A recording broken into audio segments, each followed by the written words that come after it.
একটু বড় আকার হলে সুন্দর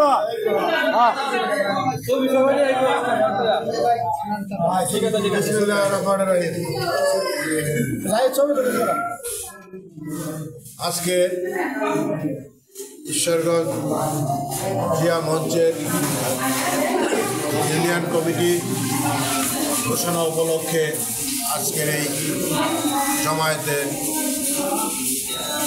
আমার প্রাণপ্রিয় ছোট ভাই আনোয়ার, আমিনুল, হারুন রশিদ সহ সম্মানিত নেতৃবৃন্দ এবং আমার সবচেয়ে অন্যতম প্রিয় ছোট ভাই বাংলাদেশ জাতীয়তাবাদী দলের কৃষক দলের ঢাকা মহানগরের অন্যতম সদস্য, ক্রিয়া মঞ্চের অন্যতম সদস্য এবং আমার সবচেয়ে রাজপথের লড়াকু সৈনিক হাবিবুল আলম রতন, সম্মানিত বিভিন্ন ইউনিয়ন থেকে আগত আমার প্রিয় ভাইরা, আসসালামু আলাইকুম। আমি অত্যন্ত আনন্দিত এবং খুশি হয়েছি যে আজকে এই ঈশ্বরগঞ্জে জিয়া মঞ্চের যে সেই শুরু দেখে আমি অত্যন্ত আশাবাদী যে এই জিয়া মঞ্চে ঈশ্বরগঞ্জে একটা অন্যতম বৃহৎ সংগঠনে পরিণত হবে।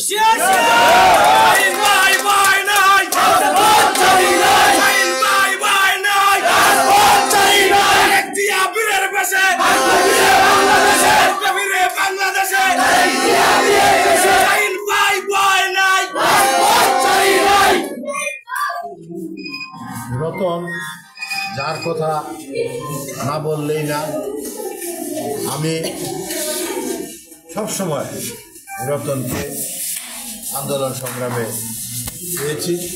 ঢাকায় বিগত যত আন্দোলন সংগ্রাম হয়েছে তার ভিতরে রতন সবসময় ছিল এবং সাহসী ভূমিকা রেখে দলকে সমর্থন দিয়েছে এবং সমর্থকদের আগ্রহ বাড়িয়েছে।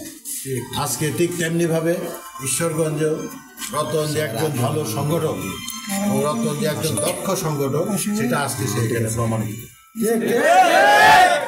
আমার পক্ষ থেকে, আমার দলের পক্ষ থেকে, দেশ নেত্রী বেগম খালেদা জিয়ার পক্ষ থেকে এবং আমাদের ভারপ্রাপ্ত মাননীয় চেয়ারম্যান তারেক রহমানের পক্ষ থেকে রতনকে আমি আন্তরিক ধন্যবাদ এবং অভিনন্দন জানাই।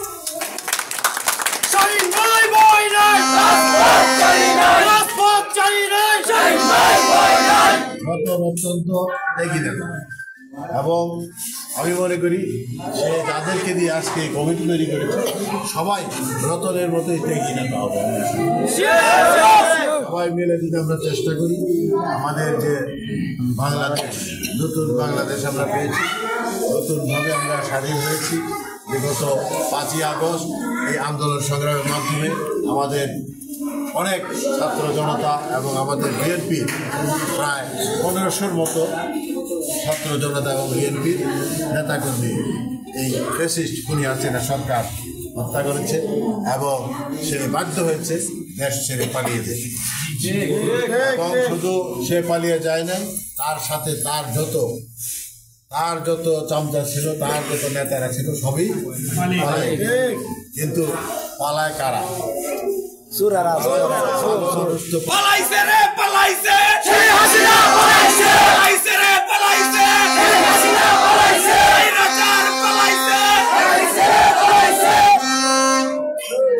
এই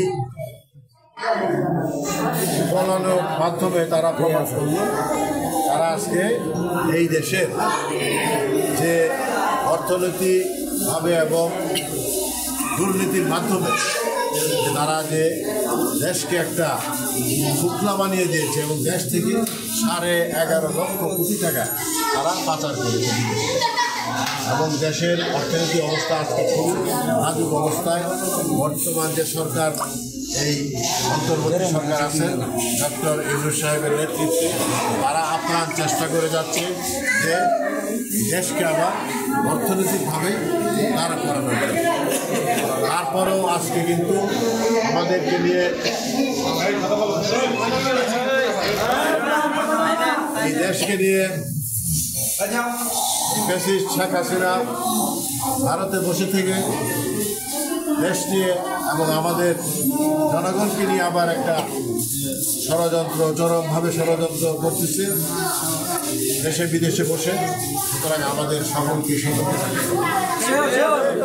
আমাদের মাননীয় ভারপ্রাপ্ত চেয়ারম্যান প্রতিদিনই উনি স্কাইপের মাধ্যমে বিভিন্নভাবে আমাদের কাছে আমরা দেখতে পাচ্ছি বিভিন্ন পরামর্শ দিচ্ছেন, বিভিন্ন উপদেশ দিচ্ছেন।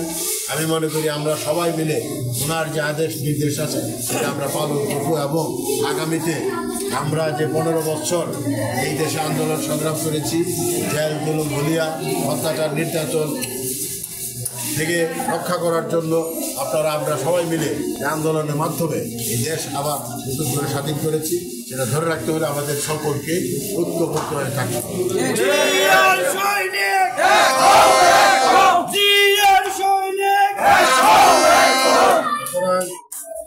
আমাদের নেতা মাননীয় ভারপ্রাপ্ত চেয়ারম্যান সাহেব গতকালকেও বলেছেন যে আমাদেরকে নিয়ে কিন্তু ষড়যন্ত্র চলছে, বিএনপি নিয়েও ষড়যন্ত্র চলছে। সুতরাং আমাদের সবার সজাগ থাকতে হবে এবং আমরা যেন কোনোরকম কোনো দেশদ্রোহী কাজ, অত্যাচার নির্যাতন দুর্নীতি চাঁদাবাজি থেকে আমরা দূরে থাকি এবং যারা করবে তাদেরকে যেন আমরা শক্ত হাতে প্রতিহত করি। তাই ভাইয়েরা, আমি আবার আপনাদেরকে আন্তরিকভাবে ধন্যবাদ, কৃতজ্ঞতা এবং অভিনন্দন জানাই যে আপনারা এত সুন্দর একটা সংগঠন তৈরি করেছেন এবং এই সংগঠনের উত্তরোত্তর সমৃদ্ধি আমি কামনা করি, উত্তরোত্তর বৃদ্ধি পাক সেটাই আমি কামনা করি এবং আমার তরফ থেকে যত রকমের সহযোগিতা প্রয়োজন ইনশাআল্লাহ আমি করব। কথা বলবো না, আপনারা কষ্ট করে সেই বিভিন্ন ইউনিয়ন থেকে দূর দূরান্ত থেকে আপনারা এসেছেন, আমার বাড়িতে এসেছেন, এই জন্য আমি আবারও আপনাদের কাছে কৃতজ্ঞতা প্রকাশ করি এবং রতন এবং আজকে যারা নেতৃবৃন্দরা আছেন এখানে যুগ্ম আহ্বায়কবৃন্দরা তাদেরকে তারা আগেও আমার কাছে এসেছেন, দেখা করেছেন, আমি তাদেরকে অভিনন্দন জানাই এবং তাদের ত্যাগের মাধ্যমে একটি জিয়া মঞ্চ একটি শক্তিশালী সংগঠন হিসাবে ঈশ্বরগঞ্জে দাঁড় করিয়েছে এবং আরও শক্তিশালীভাবে আশা ব্যক্ত করে আপনাদের সকলকে আন্তরিক ধন্যবাদ, আবারও কৃতজ্ঞতা জানিয়ে আমার কথা শেষ করছি। আল্লাহ হাফেজ। বাংলাদেশ জিন্দাবাদ, বাংলাদেশ জাতীয়তাবাদী দল জিন্দাবাদ, শহীদ জি আমার হোক, রাষ্ট্রনেত্রী বেগম খালেদা জিয়া জিন্দাবাদ জিন্দাবাদ, আগামী দিনের রাষ্ট্রনায়ক দেশনায়ক তারেক রহমান জিন্দাবাদ জিন্দাবাদ।